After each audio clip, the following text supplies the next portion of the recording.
the first time I drove up it, it's just a steep paved road, and then it flattens out for the intersection and then up, and it does these stairs all the way down. And I just remember driving up the first time going, I could jump down this, I could jump up this.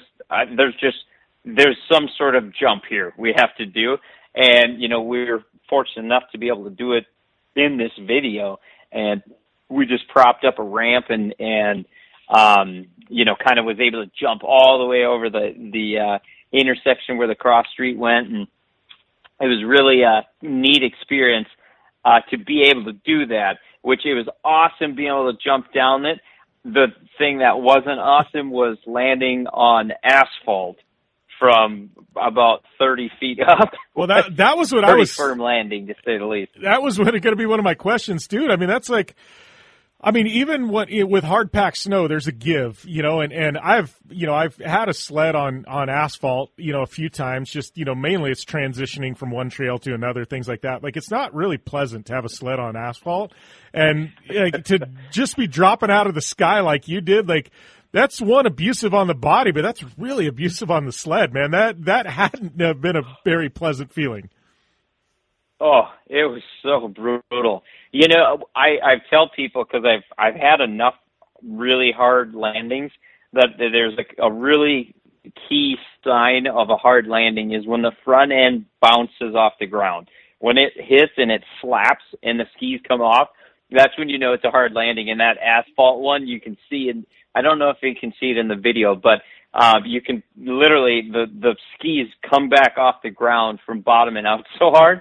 And it's incredible that the machine stays together. I mean, I've been doing them types of landings for years, you know, and I slapped down, turned around, went to the top, and went and hit the jumps again. And it's like, it's incredible to me that the machine that I'm on, that Polaris race sled, can take that kind of abuse. After, I mean, I can't imagine what it would do to any other kind of machine. I would imagine it would just blow the skis right off or something. And that's what's, you know, and I've been a part of a couple of smaller film projects we've done with, you know, me and Razors and things like that. And, you know, a lot of these turns and stuff like that, you're doing 5, 6, 7 takes because you want to get it just right. But things like that, you almost have to nail, because, you know, I don't know how many times you did that, but that's not something you want to do 5 takes on. That's like, you really just want to do 1, and if you got to do 2, it's like, oh, let's please get this right the second time, because I definitely don't want to do it a third, you know? Yeah, absolutely. There are a few different ones where it was a one and done, is what we call it. And over the train, I jumped over the train, I straight aired over the train once, and then I flipped it once. And I said, well, because the landing was pretty firm on that one as well. And, you know, and that's the part I didn't get to was, I actually had a crash on the barges. I overshot, like I jumped off of the bridge onto the first barge, and then I hit this second ramp and jump onto the second barge. And originally I had been practicing that jump was 110 feet is what it was supposed to be. And when we got there, the gap was only 95.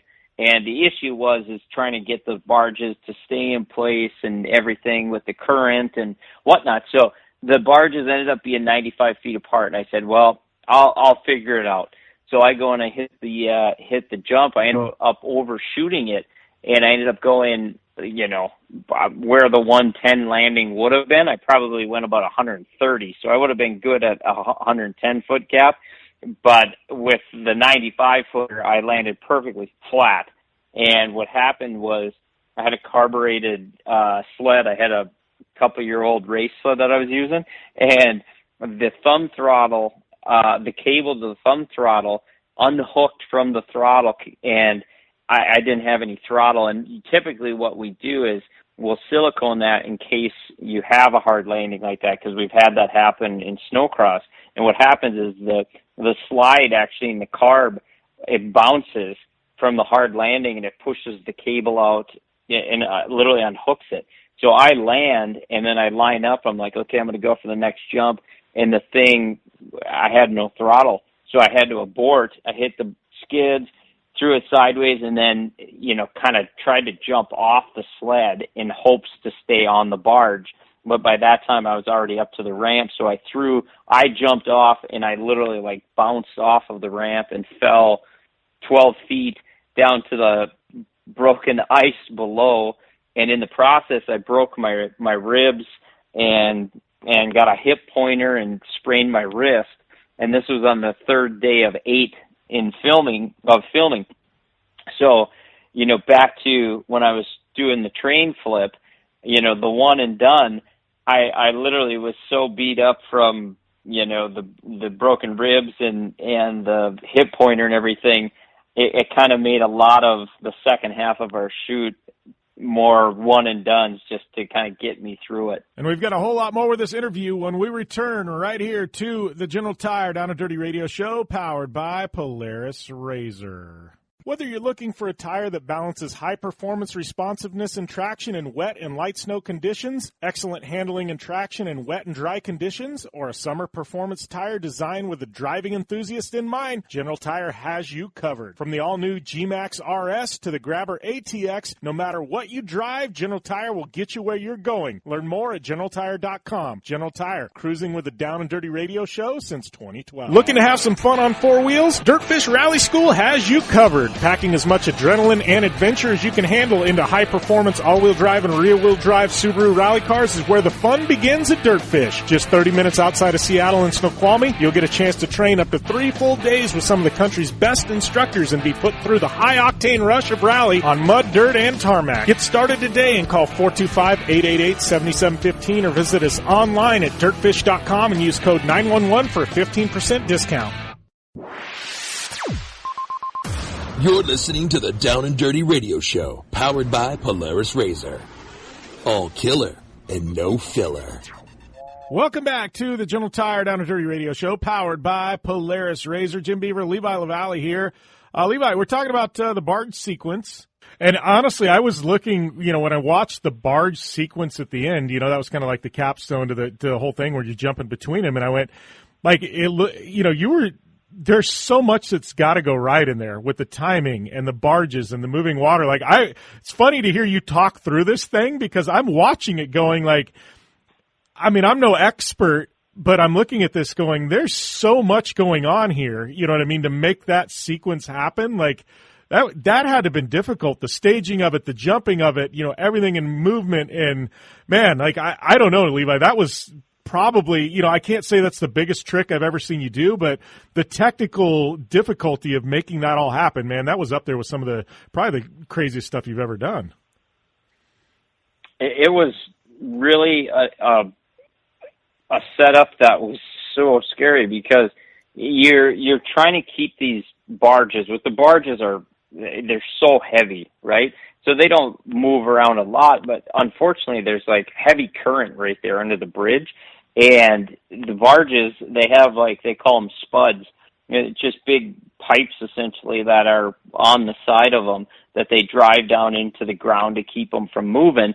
But it was 40 feet of water, so these things are super long. Well, 40 foot long, with the current, it pushes them over. So it was really hard for the barge company to get them all lined up straight and going the same way. And we had all these wood ramps on there. And that's the one thing with the wood ramp is it's harder to if they're not perfectly straight, it's hard to jump a different direction. So it's kind of like if on a snowmobile, you kind of follow whatever the ground is, whatever the flat is. So if the flat is angling to the left, it's going to pull you to the left. Where if it's snow, I can just diagonal up it, kind of like you would on a dirt bike.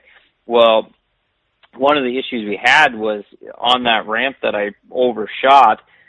I literally overshot it, and I flew hard left, and I landed 4 feet from a steel wall on the barge, and overshot it. So I mean, there were so many things that could go wrong, in that whole shoot, or in that just one setup, that I was just grateful that we eventually made it all the way across, and I didn't end up getting hurt any worse than I did. Yeah, that's one of those where you're just thankful that when you finally get it completely done, you're like, all right, good, on to the next thing. Like, I think it's funny because any shoot, there's got to be that one thing that you're really like, you're going to do it because you know you need to do it, but you're not looking forward to it, and you're kind of going to be happy when it's over with, you know. And I think, like, sometimes people think that we enjoy everything we do, and it's like, yeah, 99% of the time we do, but there's always that one where you're like, yeah, I'm not really looking forward to doing this, but I'm going to do it anyways. Yeah, that one I wasn't looking forward to. The bummer is we had a really nice practice set up at my shop, and I'd hit it over and over and whatnot. It was really good. Actually, you'll probably see it next Christmas when we send our Christmas cards out, like, because we had the kids and my wife and everyone underneath, and I was jumping over them and stuff. But anyway, so I was having fun doing that. So I kind of like went into it like, oh, this won't be that big of a deal. And then when I got there, you know, it gets real really quick when you see, you know, an 8-foot tall steel vertical wall of barge sticking out of the water, and you're like, where's the backside of that landing? You know, when that stuff starts coming, you go, this is pretty spooky. And, you know, that was probably part of the reason why I overshot that jump as well, was because it's like, I mean, it looked pretty scary. And, you know, that was one where, you know, they were asking me to, like, do you think you'll hit it more than once? And I'm like, nope, this is a one and done. And unfortunately, you know, I did it the one jump and then ended up in the lake, and, you know, the Coast Guard had to come pull me out and all that stuff. But it was pretty wild ride. But the thing that's cool is they've got a behind the scenes video that's coming out here, I think within the next week or two, and it'll show the crash when I fall into the water, and when I break my ribs, and you know, my sled sunk and all these other things. So it'll be a really cool video to kind of show everyone what actually went wrong. Yeah. Here's a question, like, when you do like these filmings and these projects, and I know obviously Kristen's highly involved in your career, but the family, are they there when you're doing this? I know your dad comes to a lot of stuff too, or are they away? So like something like that happens, does the family know it happened, or is it one of those after you're safe you call and be like, yeah, I had an accident, but I'm good? Or are they actually there watching this happen? So Mom and Dad came, I think they came 2 days after that, but they found out they actually found out the worst way. They found out on social media. Oh, my mom, somebody reached out to her on Facebook or something, because, you know, we're shooting all this stuff right in Duluth, right? So it's like on a Monday, I'm out there jumping these barges, and there's literally we were jumping from Minnesota to Wisconsin across these barges. And there is a gentleman on the other side, on the Wisconsin side, videoing. And he sends me the video on Instagram. He's like, oh, man, I saw you had a rough day. And I'm like, I'm at our VRBO at the house we're staying at, you know, and the doctor's working on my ribs and trying to get me loosened up and whatnot. And I'm like, oh, my goodness. So anyway, my mom found out about it that way. And, you know, then we called her and she's like, oh my goodness, are you okay? I'm like, yeah, I'm fine. But Kristen, she came with the kids.